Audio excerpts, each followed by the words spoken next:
I'm Elizabeth Henson. Welcome to the Messy Success Podcast, where I'm helping creative dreamers and overachievers tackle business and life. After 6 years of being my own boss, I finally unraveled a tiny bit of what it takes to survive in this amazing world of being an overly creative entrepreneur. I'm your business bestie, here to help you with all those big ideas and to normalize some of the day-to-day struggles that we all share. My mission is simple. I want more women to make a living doing what they love and to feel good about themselves in the process.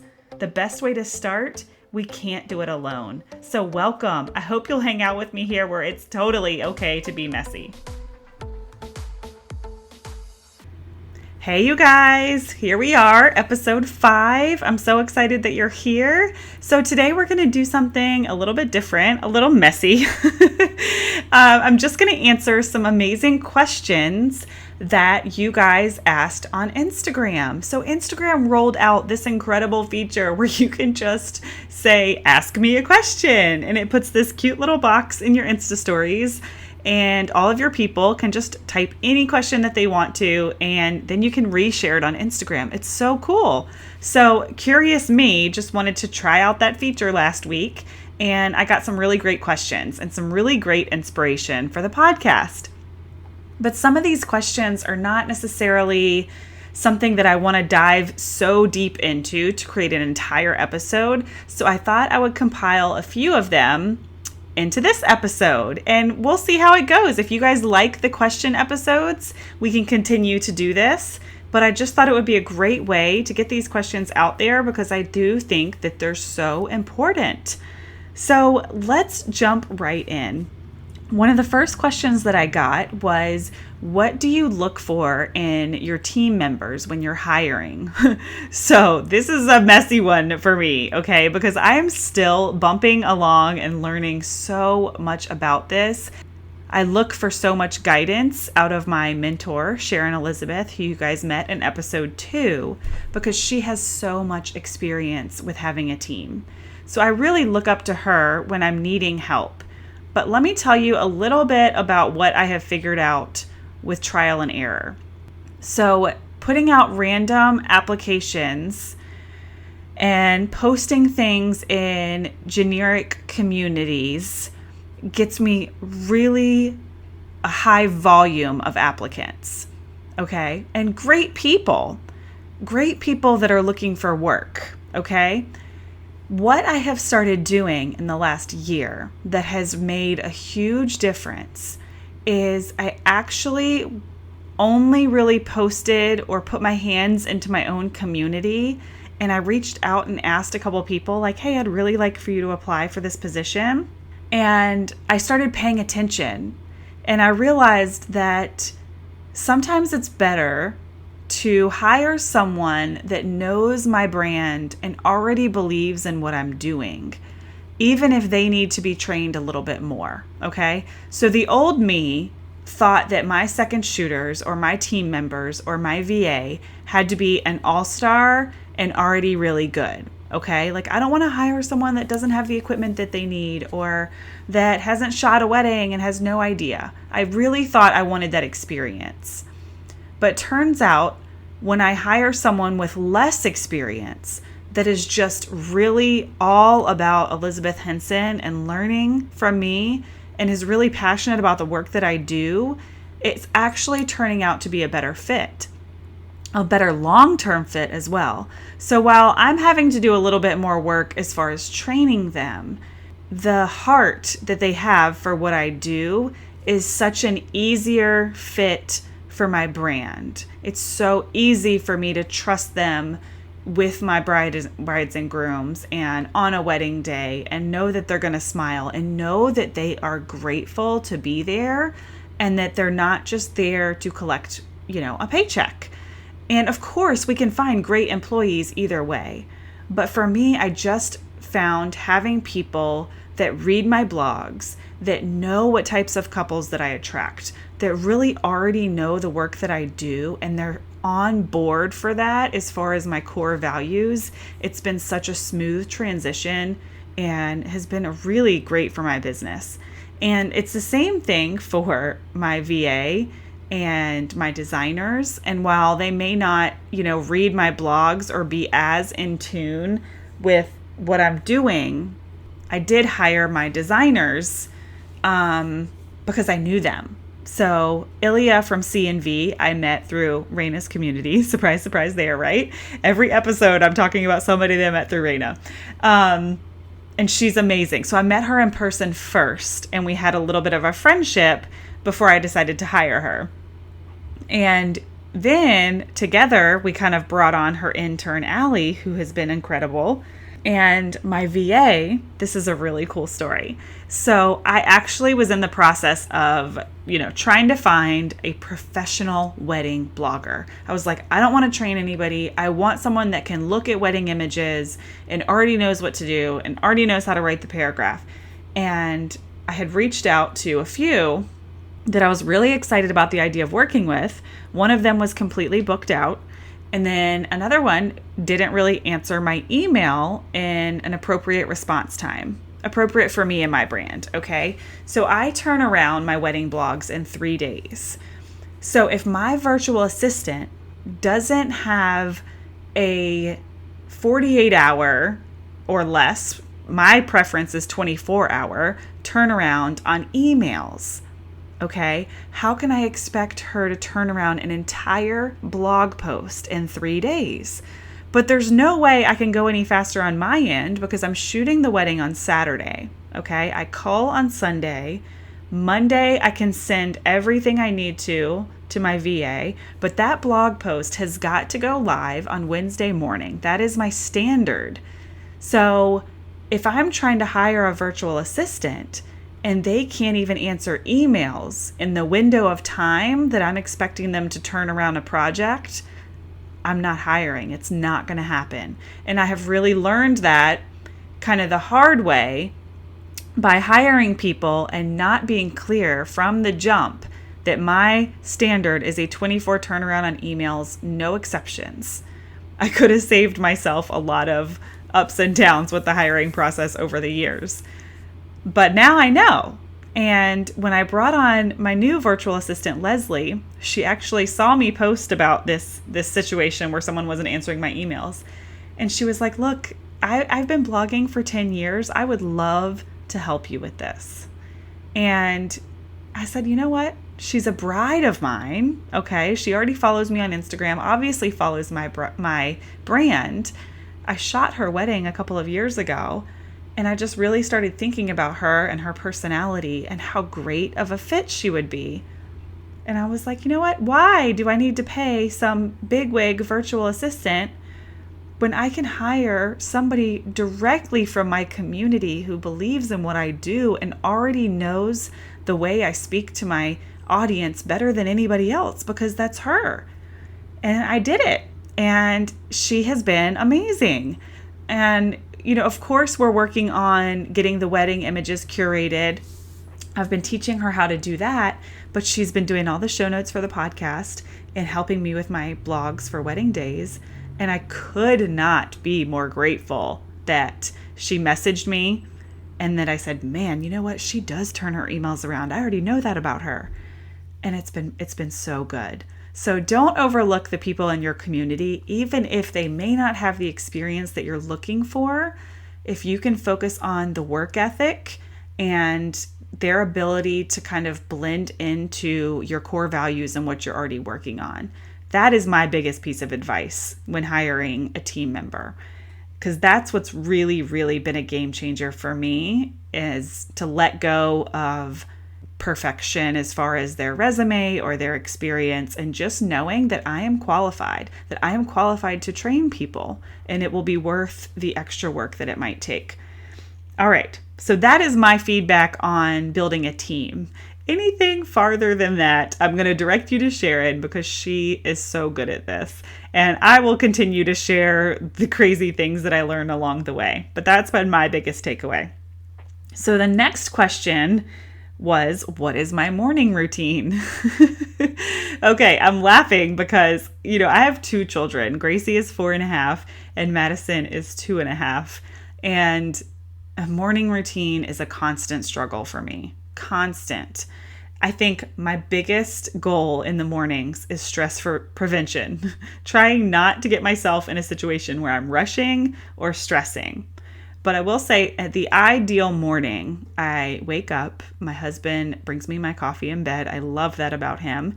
And I like to get started around 6. I find that to be kind of my happy time. If I can be awake and kind of cracking my computer open at 6 and just doing some really small tasks, whether it's sending something to my VA, answering a few emails, writing out my list for the day, whatever it might be, and I can just get in 30 minutes to an hour before the kids wake up, that really sets the tone for me where I already feel like I've been a little bit productive.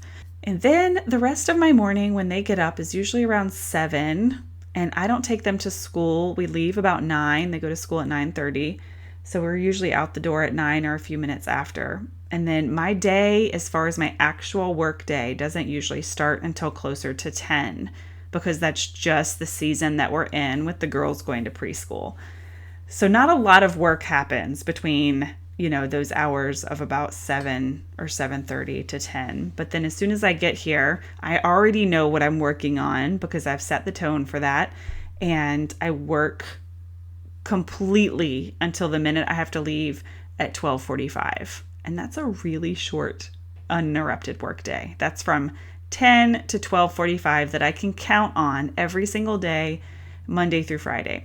So I get a couple of extra long days when my parents can help or when Mark's parents can help. But for the most part, I schedule everything that's a non-negotiable between those hours, which is kind of crazy. So as far as the morning routine, there isn't really much of one. I'm still struggling with that, trying to figure that out. But I do know that I'm a happier person if I'm awake by 6 and kind of functioning.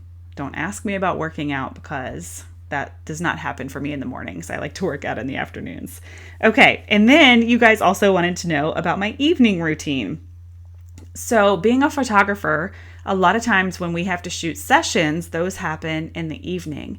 And this is kind of crazy because in the winter, that means that we could be shooting as early as 4, sometimes even 3:30. But then in the summer, our sessions can start as late as 7:30 or 8. So that changes and evolves throughout the year. But I would say 1 to 2 days a week, I'm out of the house in the evenings, whether that's shooting or having a meeting or going to the office in the evening. 1 to 2 days a week is ideal for me. And then the other 3 days, I'm spending the evenings with my family. But a lot of times, I have the kids, like I said, I go pick them up at 1. So I have the kids every day from 1 until my husband comes home at 5:30 or 6.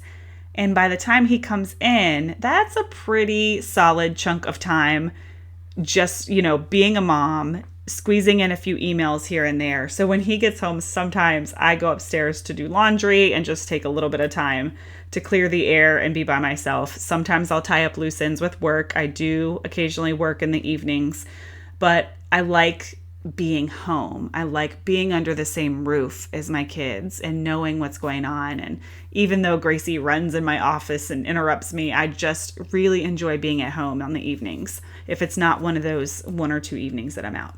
And then my husband carries the weight with bath time for the most part.